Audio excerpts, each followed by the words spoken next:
Hey everyone, and welcome to today's Explainer. I am absolutely thrilled you're tuning in today because we're going to take a deep dive into the invisible plumbing of the internet. We interact with the web literally every single day, but how often do we actually stop to ask how it works under the hood? And honestly, more importantly, who truly controls it? Well, the source material we're digging into today breaks down a massive paradigm shift that's happening right now in our digital infrastructure.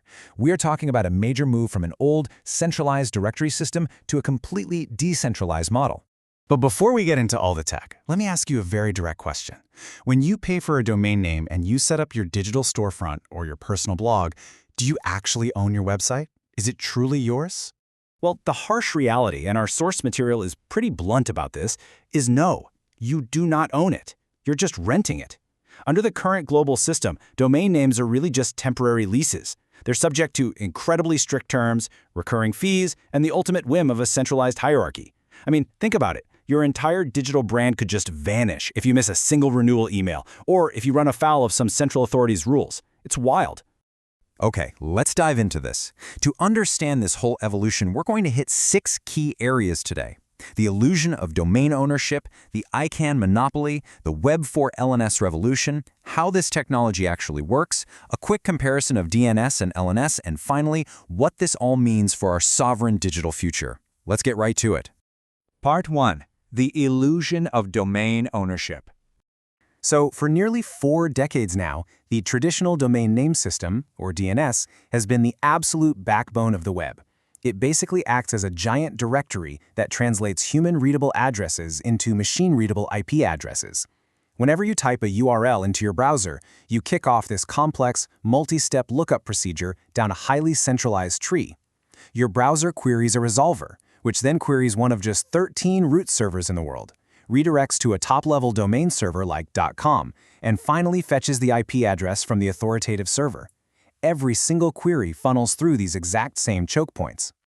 Which brings us to Part 2, inside the ICANN monopoly. Our source outlines that this entire global system is controlled by a single nonprofit organization called ICANN. They essentially act as the ultimate landlords of the internet's root zone. And get this, their control comes with a very steep price tag, $185,000. The text really emphasizes this shocking, totally non-refundable application fee that ICANN charges just to participate in a round to create a custom top-level domain, just to apply. The analysis unpacks a few massive structural failures of this centralized ecosystem. First is what they call the rental trap. Like we talked about, you have zero real ownership and you're locked into paying these recurring annual fees forever. Second is artificial scarcity. Because of that massive price tag we just mentioned, creating a custom top-level domain is basically an exclusive luxury reserved for multi-billion-dollar conglomerates. And third, censorship and seizures. Because the root zone is centralized, domains are incredibly vulnerable to government seizures and corporate interference. A geopolitical dispute can literally wipe out your digital identity overnight. So what's the alternative? That is Part 3, the Web4 LNS revolution. To solve all these glaring limitations, the source material introduces Linkspreed's Name Service, or LNS. This proposes completely bypassing ICANN in that whole centralized root zone. By swapping out that archaic DNS lookup chain with a decentralized peer-to-peer network running over the Web4 protocol, the text argues this creates a new directory system that is fundamentally free, infinite, and entirely uncensorable. Moving right along to Part 4, how this Web4 technology actually works. The source material breaks down 3 mechanical pillars making this new architecture a reality. First, you have the ability to instantly create infinite top-level domains, which they call FreeTLDs. Second is the HELION routing layer. And third is the Sovereign Universal Digital Identity, or UID. Let's actually define those last 2 a bit more closely, because they're pretty fascinating. So without a central ICANN root server dictating traffic, the network obviously still needs a way to find addresses, right? Enter HELION. The source defines HELION as a zero-latency, self-healing peer-to-peer routing layer. It's basically the autonomous backbone of Web4. Because it operates over distributed nodes all over the place, it dynamically routes around disruptions. If one node goes offline, or if a specific region gets blocked, the surrounding peers just naturally route right around it. This guarantees uninterrupted, uncensorable access. Next up is the Universal Digital Identity, or UID. Now, this is a biometrically secured cryptographic anchor. In the Web4 ecosystem, your custom LNS domain is permanently tied to your true identity. By mapping your domain to your UID, you are essentially merging your online location with your sovereign identity. And because it's tied to your biometric core, no one, and I mean no one, can ever spoof your brand or execute a domain hijacking attack. All right, part 5. Let's stack them up. DNS versus LNS.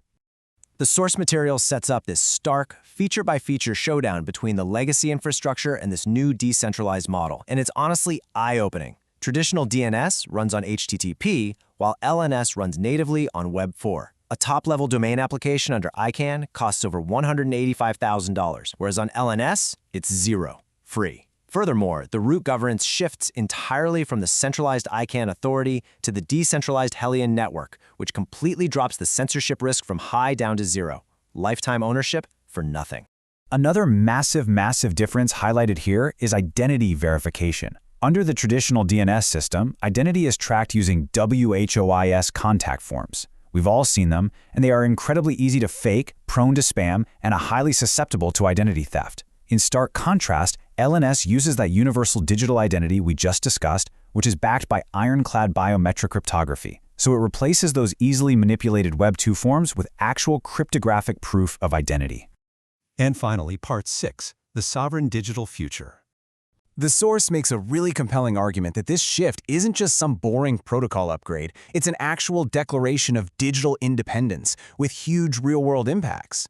Under Web4, creators can launch custom .creator networks for free without paying some middleman. Organizations can build global .coop spaces that are entirely immune to state shutdowns, and everyday individuals can anchor their files, their wallets, their entire digital lives to a biometrically secure domain that remains theirs forever. No more recurring rent. There's this quote directly from the text that I absolutely love, and it basically hits the nail on the head.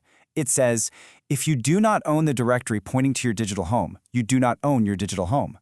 That perfectly captures why all of this matters so much. For decades, we've basically been building our digital lives on rented land. But with LNS, the era of digital land tenancy is finally coming to an end. So, as we wrap up today's explainer, I want to leave you with a provocative thought based on everything we've just uncovered. Are you ready to claim your sovereign territory on the web? Because the technology now actually exists to take true, absolute ownership of your digital identity. Thank you so much for hanging out with me today to explore the hidden plumbing of the internet. It's a fascinating shift, and I really encourage you to keep looking into the incredible world of digital self-sovereignty. Catch you next time.